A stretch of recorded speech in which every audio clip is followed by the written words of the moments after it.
Hello everybody, in today's video I'm going to show you how to fix Steam game won't update or launch. If a Steam game won't update or launch, work through these steps in order.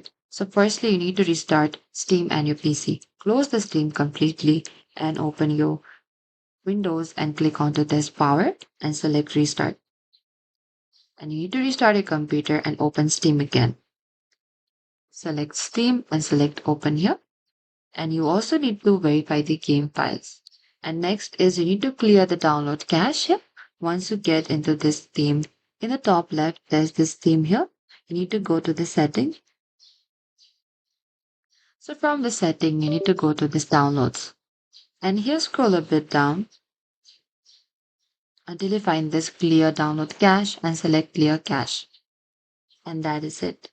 This is how you can fix the Steam game won't update or launch.